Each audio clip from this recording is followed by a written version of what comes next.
David Letterman, among many others. He took his infectious energy to the airwaves in creating two of his very own nationally syndicated television shows, Jack Hanna's Animal Adventure, and most recently, Jack Hanna's Into the Wild. He also found time to be the author of 10 books and counting. I urge you to pay close attention as he may offer some useful insights about what to do when the vultures are circling and the proverbial lions are coming over the hill. Please let's take just a short minute and watch a video about what Jack's been up to.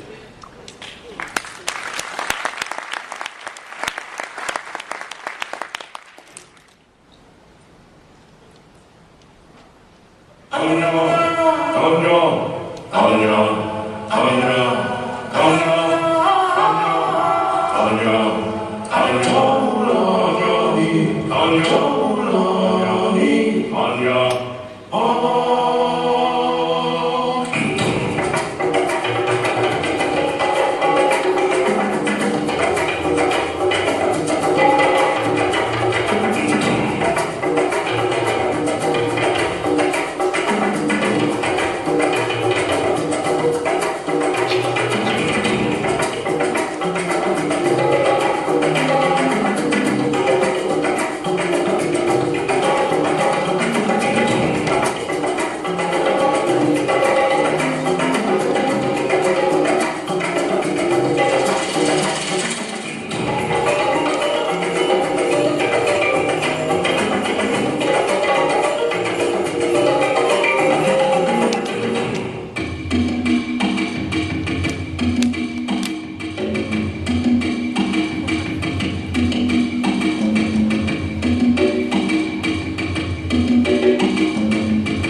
I have a little lip, everybody, but I apologize for that. But I need her real bad until that gentleman started talking about the real estate market and getting money out to buy a house. Now I'm all depressed, but he doesn't hurt anymore.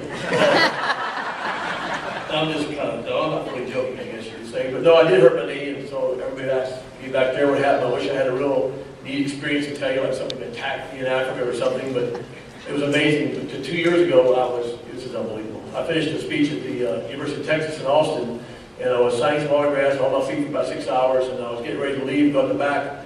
We had camels and kangaroos in this big old trailer, and I also had just written a book that had to be approved that night to cover. So they took off with the book, and so I was in a car, and I stopped. They were stopped at a red light in front of me in the 4-lane highway in Austin, and I jumped out of this car that was taking me, and I tried to run and stop the truck, and all of a sudden my meniscus blew apart in the middle of a 4-lane highway. So I know you're ready to happen to you, but you just fly down the concrete and start squealing like a hog dying or something. And I was squealing around down there, and then of course the truck took off, and everything was a disaster. And so I had that knee operated on. And then 2 weeks ago, my wife, who loves to hike, we love to hike in Glacier Park. We live out there in the summers. I work out there in the summers. We just love the wildlife and everything. And so she said, let's just hike across the whole northern portion of Glacier Park. I said, you don't understand, so we're old right now. We're in our 60s, and I don't know if it's a good idea. We have to carry like 50 pounds, and there's bears out here, which I don't mind the bears. But then this guy was leading me, had two ice picks, and I was wondering, why do we got ice picks up here? He said, we got a lot of snow, Jack, and there's some ice fields. I said, what can you?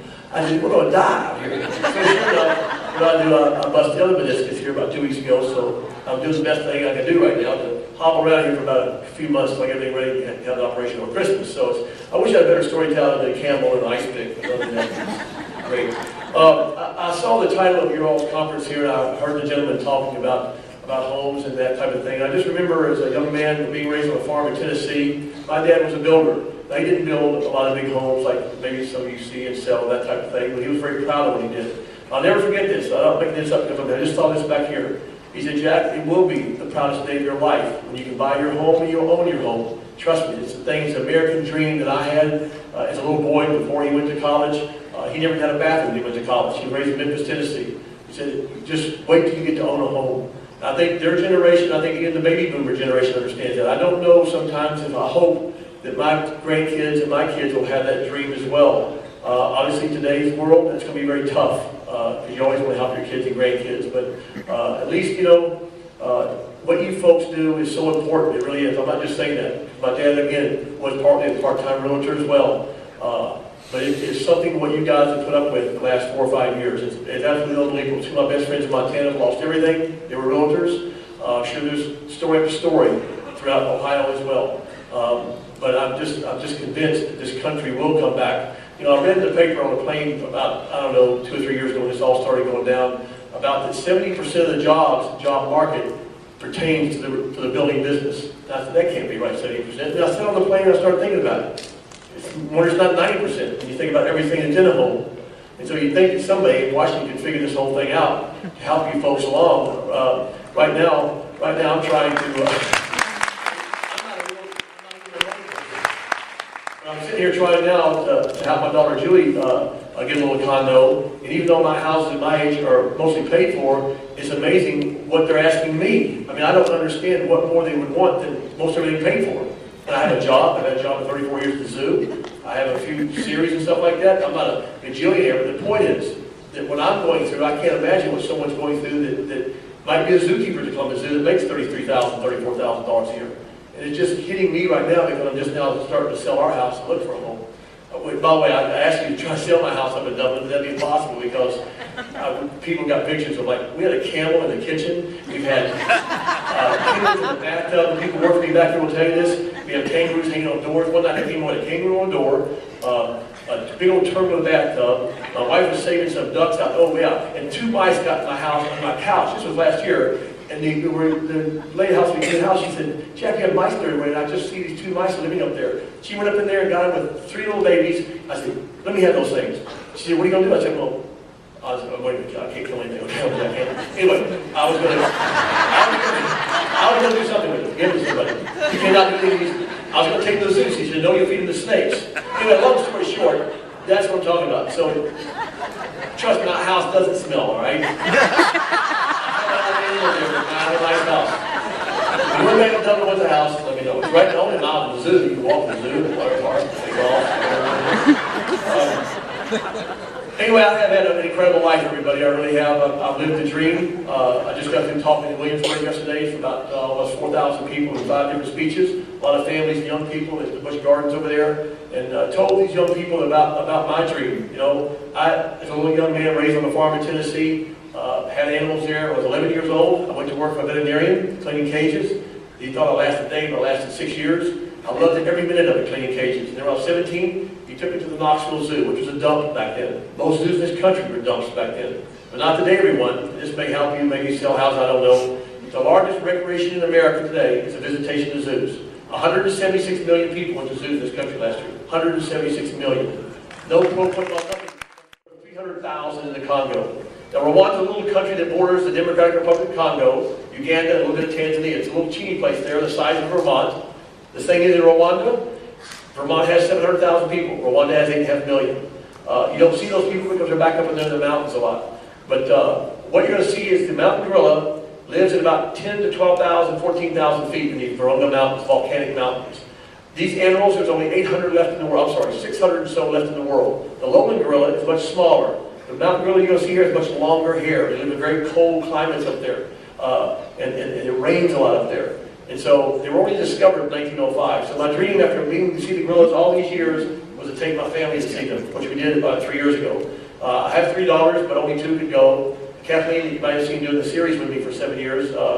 She got pregnant and had a baby with her husband and screwed my whole series up. Anyway, she was supposed to go with me, and then she had a baby, and that was it. And so now I just do it myself.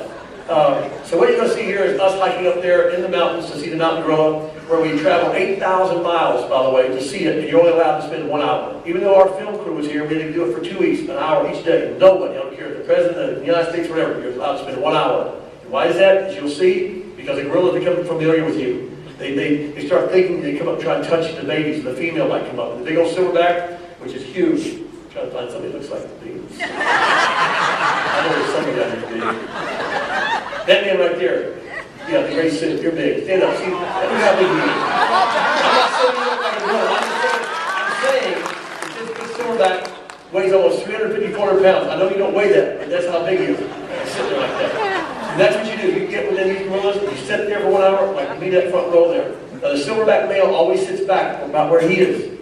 And by the way, they bluff charge quite a bit. I've only had to be 3 times in bluff charges. I don't care how many times you see, but you see some big old gorilla like him coming at you about 30 miles an hour, and he stops right in front of you. Nobody's ever been killed by a gorilla unless they're a poacher. So I want you to sit back and watch them. We'll roll this video, and you'll see what it's like to go up and see the mountain gorilla. It's only about 5 minutes long, then I'm going to show you some live animals. We'll roll it.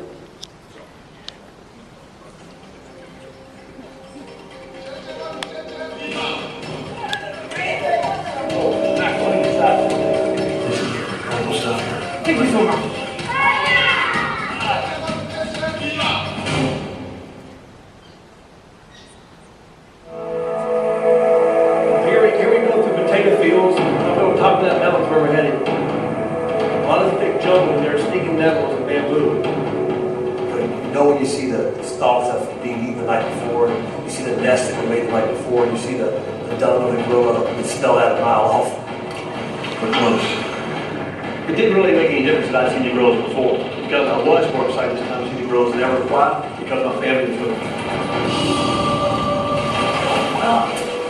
It took us about 3 hours to reach this place. This is a family of about 17 gorillas, from little babies up to big adults that are, 25, 30 years old. This is more than I ever expected. 10 feet away, mountain gorilla, 360 in Rwanda. Look at the family. Is that the big silverback? Yes, he's over there. That's him right there. Yes. That's him.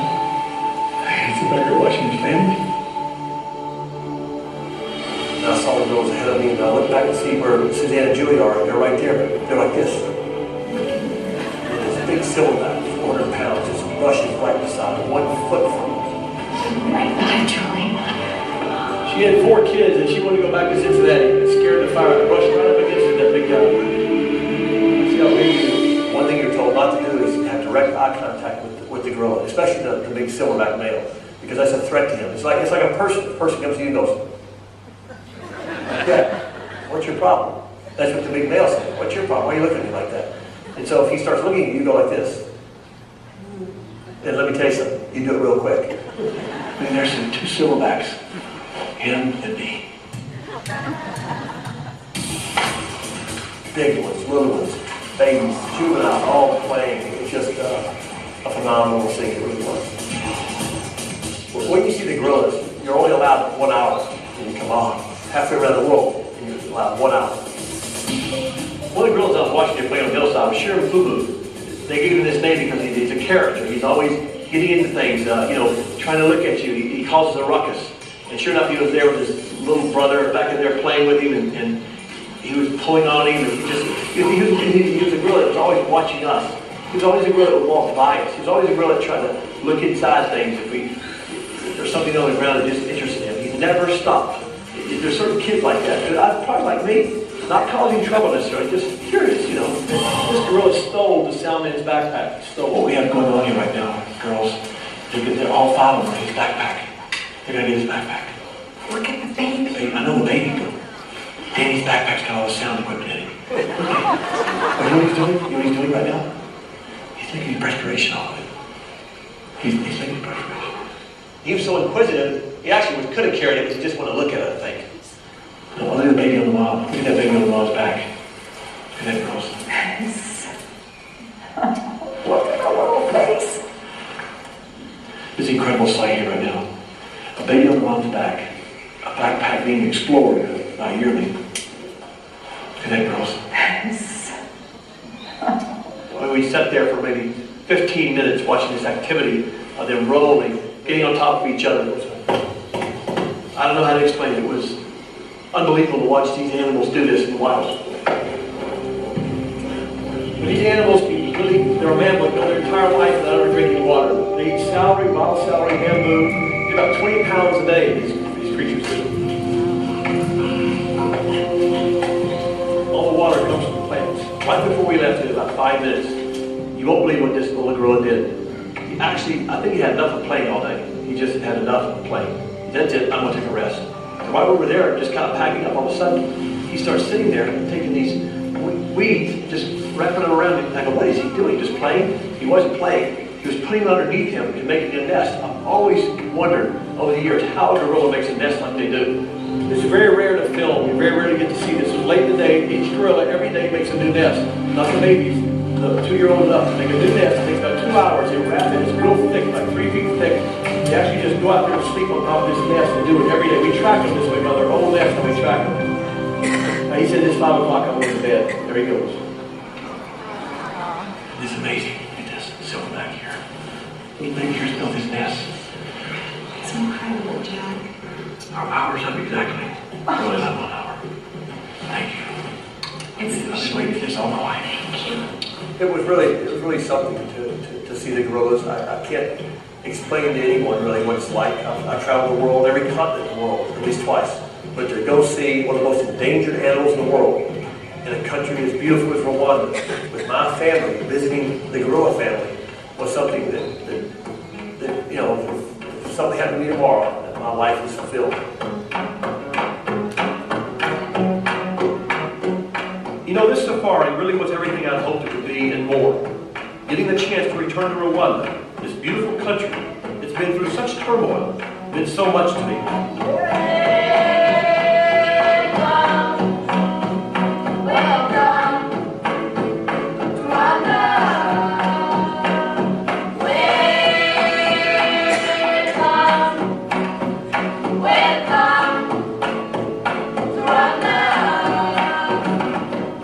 To witness the spirit of the people who are so proud of their home, working to rebuild their lives and their land, was really inspirational.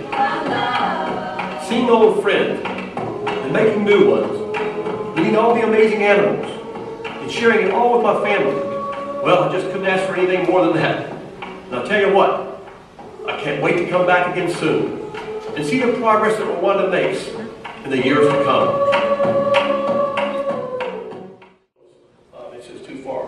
This, everyone, is a clouded leopard. You can see from the camera there, if you look at his legs, if you look at the whole body right now, we have a big shot of the whole body. You'll notice his legs, this cat will get about 2 to 3 times this big, all right? His legs will never grow. From birth, his legs hardly grow. Some people look at it and say, my gosh, what's wrong with his legs? The reason is this cat lives 90% of his life in trees, 90% of his life. The only cat in the world. It's called the clouded leopard from Malaysia. We were filming in Malaysia about 2 years ago. I wanted to go find this animal. That was stupid because there's some people who live there all their lives and never seen one of these creatures. They say there might be 1,000 left in the world. I doubt that very seriously. Wait from years now. This here is another animal I doubt you've ever seen. What do you think that looks like? Right. That's called a lesser anteater. It's called a Tumanduan or lesser anteater from Central and South America. This is also called the stinker of the forest. Now, some of you can't smell this down here right now, but this animal, when we film them, you have to have a guide really to find and locate them. But you can smell this thing 2 or 3 miles away in the rainforest in Central and South America. It's amazing. It's not a skunk that sprays. It's just an odor the animal emits to find its females or find other animals. That's how they locate each other. Their eyesight is almost gone. They have very poor eyesight. But the smell and hearing is incredible. The animal's tongue is about 4 to 6 inches long, and they go as a real sticky substance. So they get in the trees. This animal lives his entire life, by the way, in the trees. You can see from his feet there, his claws. That animal's claws are so powerful, once he gets around a finger, like one of them got me once and almost broke my finger. They can break your finger. This is a flamingo, everybody. And you may say, oh, it's just an old flamingo. But flamingos are found throughout the world, not just the Caribbean, not just in South Africa, Australia, South America, all over the place you find different flamingos. Obviously not in Antarctica. If you look at the animal, look at the legs here. Real nice long legs. And you'll see, I don't know if you can see, right now there's, you look where he is, move just half, there we go. You'll see there, it looks like his knee there in the center. That's his ankle. His knee is up where his hip is. All right? The flamingo was just turning pink, by the way. A lot of you know that the flamingo is born hatched black or gray. It's not pink. And in the zoo world, we couldn't figure out 40 years ago why they weren't turning pink, because of what they eat in the wild. And for us to film flamingos, again, you can locate them by the smell. When they're almost in like sewage water. Basically, it's just stagnant water. It's only about this deep. And that's where you find all the flamingos in any lakes or whatever it is throughout the world. This, everybody, is a black-footed penguin. Now, if you're on a game show and somebody asks you, there are about 17 species of penguin, and you're going to be asked, oh, where do they live? You're going to say cold weather, most of them. That's wrong. Out of 17 species of penguin, only 4 live in cold weather. Only 4. How many of you might see marching penguins or heard about it? All right, those penguins go to 120 below zero. This penguin here is a black-footed penguin. They also call it the jackass penguin because it braids like a donkey. It's from South Africa. We just got through filming used about the United States. Now this is a Siberian lynx kitten. This cat though, these cats will get to be, you won't believe it, 40, 50, 60 pounds. You can see how much they're going to grow. So you can see how little these animals are. Look at The that Siberian lynx is face. virtually gone in the wild, totally gone, wiped out in Siberia, that part of the world. I'm glad you're saying ah now, because if you come back next year and you see these things, they'll be like this big. Remember, you have the Canadian lynx we have, right? And on the North American continent, you have the mountain lion, which is the largest cat on our continent. Then you have the Canadian lynx, then you have the bobcat. So similar to that, the tufts on the ears there, the Siberian lynx with little things that stick up, get real long like this. That's a major difference. The tail is different as well. And this animal turns almost to snow white in the wintertime. Not now, because obviously we're going into winter. I don't know, being as young, they'll get to the white stage this year or not, but next year they will. They're kind of born with a lot more spots when they're first born, but they're a beautiful creature again. And she usually has 2 to 4. They're a solitary cat. Even the mountain lion, which we have in this country, is coming back very well. Here in the very southern part of the Rockies, the views are spectacular, but at this altitude, a trek isn't exactly a stroll down the boardwalk. Jack, I think she's over there about 100 yards. To keep from scaring the bear out from her den, we approach the hillside as quietly as possible. This den was right on the trail, this cave. Where are we? Close. Just right there, yeah. Under that rock. Under that rock, yeah. Wow. The bear was just inside a small dark cave. She was still asleep, but surely nearing the final days of a long hibernation. To make certain the bear remained asleep during their research, Don cautiously injected the animal with a tranquilizer.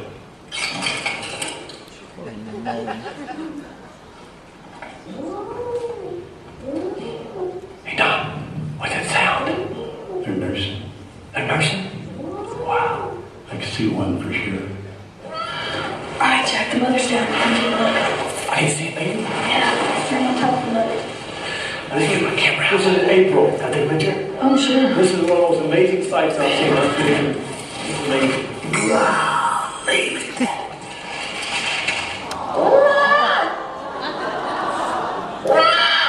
It was one of the most special things I've ever seen. Just inches away, an infant cub stayed close to a mom, yet to awaken from her winter sleep. Cecily Costello is a researcher studying black bears here in New Mexico. They probably don't bite this little, do they? No, they don't even have any teeth.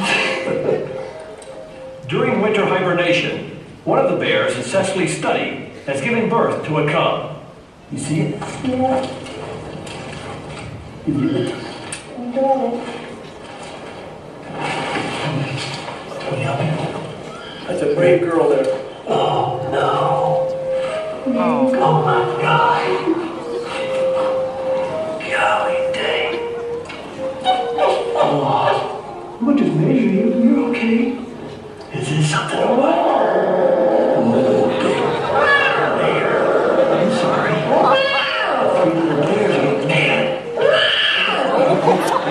I gently handed the tiny cub to Don and Deb so they could quickly start recording all the information they needed. When they met and waited. What's he weigh? 3 pounds, 8 ounces. 3 pounds. Right. Well, I can do this. You better go back to mom. I bet you're hungry too. They go right up there. Here we go. Come on. Here's this. Okay, go back with mom. Yes, go back to your mom. She's nestling back in. I think she's all set. She all set? Yep, Here you go. much quieter now. Thanks. So that's my little bear story. This here, everybody, is an animal I know you haven't seen because I've never seen one in the wild, never will. This is called a binturong or a bear cat. People call it bear cat because you can't see from the, it's obvious, you can see how being in Malaysia, by the way, this lives where the cloud leopard lives. This totally lives in the trees. This animal gets to be 75 to 100 pounds. You can imagine it, a lot bigger than this. And the hair is just like a bear's hair. The tail, obviously, a bear doesn't have a tail like that. That tail is a prehensile tail, which means he hangs in the trees with that tail. That tail is so powerful, because when it's full grown, the tail is that thick. And if it got around his neck, it would choke him in a matter of 15 seconds to death. But that's not what it does. It holds himself upside down with the tail. You know what our Wolverine is? This is what I compared in Malaysia to our Wolverine. This thing will take down anything. Just like in Montana, we've seen, I've not seen it, but the ranchers have, where a Wolverine will try and take down an elk. That's a much bigger than Wolverine. That's what a Wolverine does. They're a powerful creature. This animal's the same thing.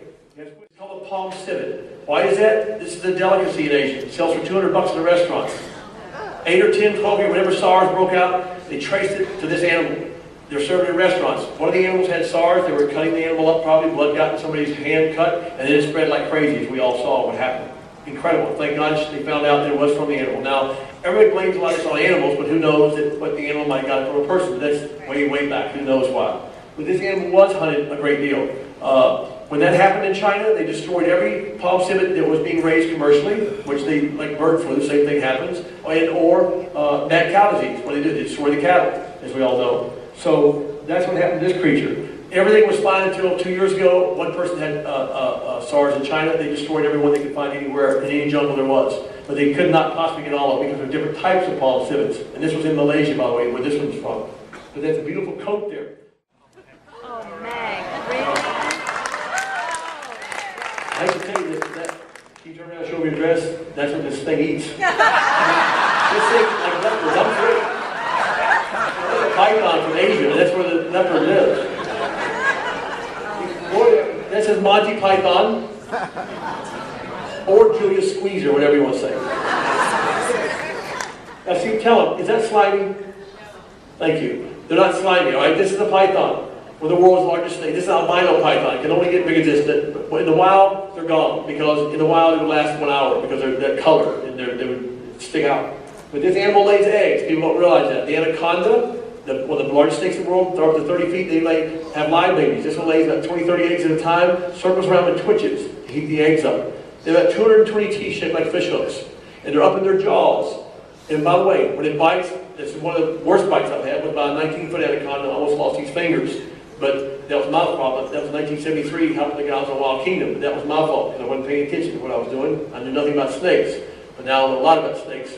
But once they bite, which some of our guys have bitten every once in a while, they cannot let go. One of the few animals in nature that will bite, they cannot let go because their muscles freeze. Once they hit, the good Lord gave them the ability, they hang on. And they try to let go if they think they can't, but they can't. It takes about a half hour to an hour to relax their jaw muscles, and then their teeth go back up in their jaws, then they can swallow their prey.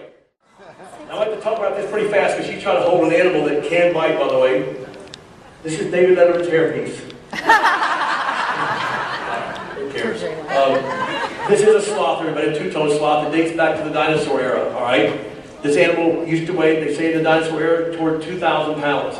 They were the big old prehistoric ones. They spend their entire life in trees. You can see it has no feet or anything else. It has the two-toed sloth. And the three-toed sloth is bigger. Their fur, I can't do it right now, but if you put your fingers in that fur, you'll get your hands lost up in there. It's mostly fur, the animal is. But this is the hardest animal for us to film in the wild. One of the hardest, I'm sorry. Why is that? Because in Central South America, it rains a lot. And guess what? This thing has algae on it. It looks like a big blob of moss in the trees. If it was hanging right there next to me in a tree, I would never see it unless I had a guide. In the daytime, they sleep and their heart rate goes down to nothing. So it just looks like a big old thing of green there, sitting there. You'd never know it was an animal. I mean, why is that? Because his animal's hunted by a lot of other animals. It lives in 4 or 5 trees its entire life, eats leaves. That's why it's not very fast or real sleepy all the time, because it's like a koala, same thing. Picture this. When we filmed the cheetah, which we did just in December in South Africa, when we film a cheetah and kill everyone, the cheetah can go 70 miles an hour. So when you're going home today or wherever you live, you're going 65 on the interstate, think of a cheetah passing you. It takes us, everybody, it takes us 3 cameras to film a cheetah kill. 3 cameras.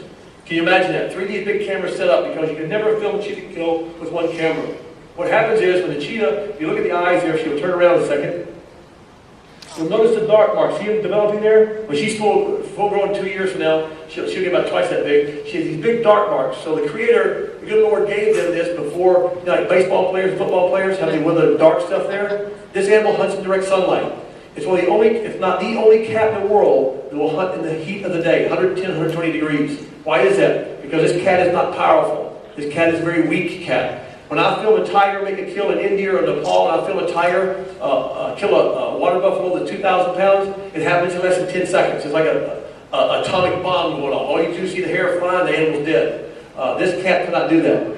This cat looks in direct sunlight because most animals, like young antelope or little zebra out there eating, they don't think they're going to be hunted in the daytime. So they're just having fun. Now they do see a cheetah. She keeps her babies 3 years, a lot longer than many cats. And she'll put a little baby over there when they're a year old, like this old. She'll put one over there. So the animals eating say, oh, that's just a baby cheetah. They know this. But they don't know that she's over there, ready to make the kill. And once she explodes and she can turn her body at 50 miles an hour with that tail like a sail on a sailboat. It's spectacular. She turns like that. A car can't do that. The dust flies and then she hits the prey and she stuns it. She doesn't kill it, she stuns it. 70% of the time, 70% the animal gets away. But then when she does make a kill, she has to grab the esophagus.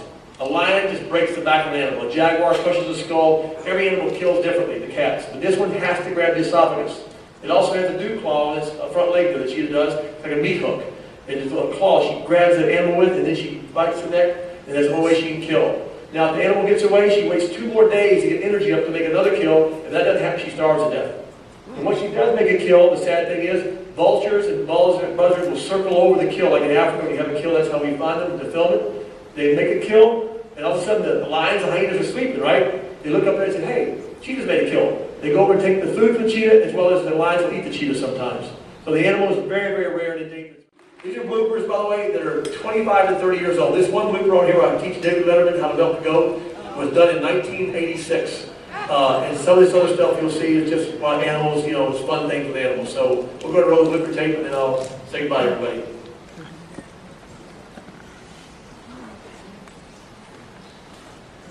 Working with animals isn't always easy. I've been sliced, diced, poked, punched, scratched, and licked. Here's some more examples. Stingrays are another cousin of the shark, and almost as feared. They're called devilfish and bat rays. Stingray also causes one of the most severe fish stings to man, but that's not enough to stop me from swimming with them. What they do is bite your feet.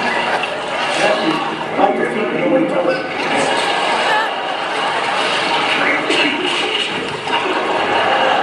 I don't know what it is, but animals are always in my hair. Oh, Vinny, don't do that. I'm dead.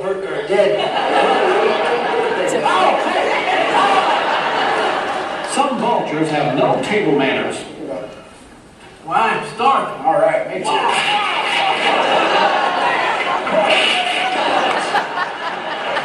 Here's the Chuck Norris of birds. After all, what could a bird do to me? I was in the hospital for 2 days after this. I used to be quick. I wouldn't tell you. It was beyond comprehension. This sound will kick in here in a second, I think. Should. Usually does. Water blinking his tongue out and making those weird sounds. Oh, I got to do the dinner table. Well, I guess so. King, the smell. Oh, man. Why'd you do that to me, King? Slobber all over me, buddy. What's your breath smell? Just terrible. I think you gotta brush your teeth. I love this camera. This is nice.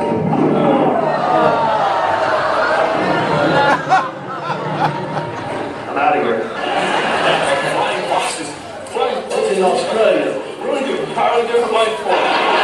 They're very common, isn't he? He's like the bike. Here's a baby who loves his formula. Ready? Formula VO5. Childhood is a special time, as you can see. It only happens once, whether it's with animals or human beings or giraffe. So take the time and enjoy these moments because there's nothing more precious than a baby. Not here. No, but I just want to do it. Childhood is a special time, right? Childhood is a special time. It only happens once, especially if a giraffe is eating your hair. Whether it's an animal or human being. So take the time time and enjoy these moments. Than a baby, especially a giraffe. Childhood is a special time that only happens once, whether it's with animals or human beings. So take the time and enjoy those moments, because there's nothing more precious than a baby. And this thing pulls my hair out. Now, this was in Africa 25 years ago, and I'm trying to film a lion in Africa, but I can't find the lion.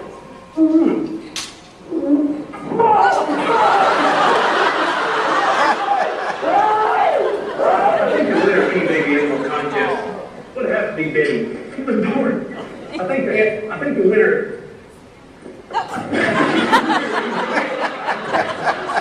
winner of any baby contest would have to be me. She was born just a month ago.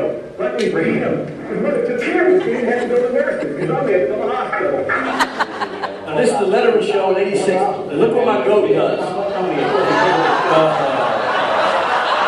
Now this is at NBC. Look at that little set there. And the goat crap. Now that's my milk bucket right there. That's my milk bucket. He is mad. He is not having fun up here.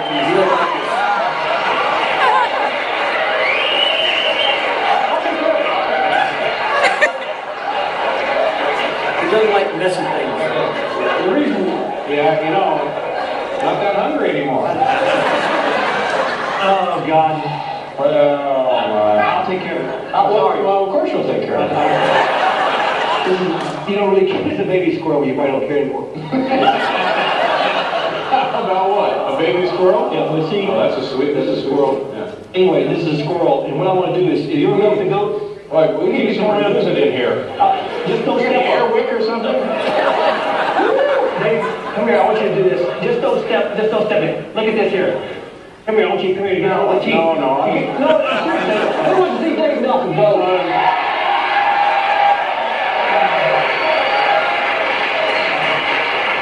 Jack, you're 100% sure that's a female?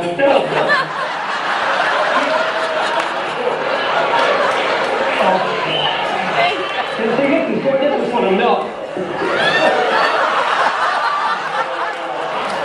We'll fill that out. Okay, Dave, I got it going. Come here. Come here, I got it going. All right. Now, what you do is you grab up to the sack, and then you pull down a piece. Look here, this is great. See how I'm doing it? Pull and push. See? Yeah. Just pull and push. I can do this. Okay. And you won't find more sanitary conditions either. That's it. You pull up in there, and then you let go with the other. That's it. Can you feel it? I mean, can you feel it? Yeah, I can feel it, Jack.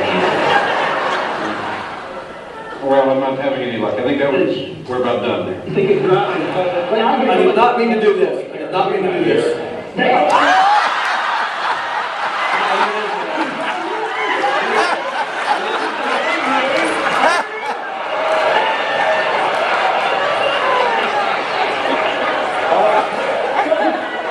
It's the Three Stooges. It's the zoo director. Yeah, you've done it again. I got it going.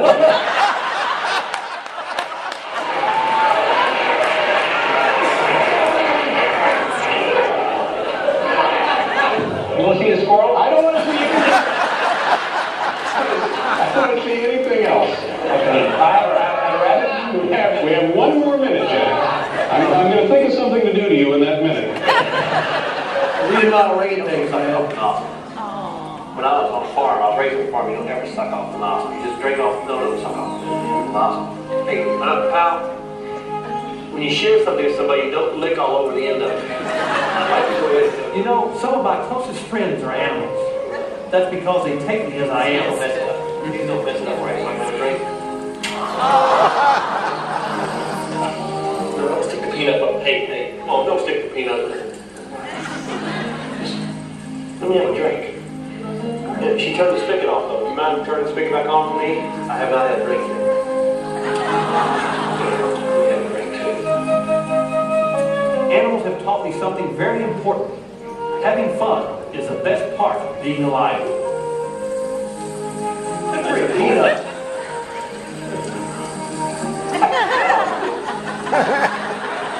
Anyway,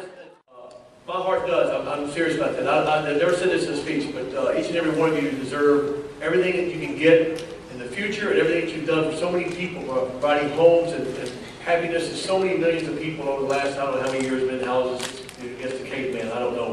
But anyway, I really do. I think about that. Not just your friends, but two of my closest friends. And I'm trying to help them out somehow. But I really will. I say I'll pray for people. I do that. I really do for them, and I'll start adding all y'all to the list. And you know what the heck. So thank you so much.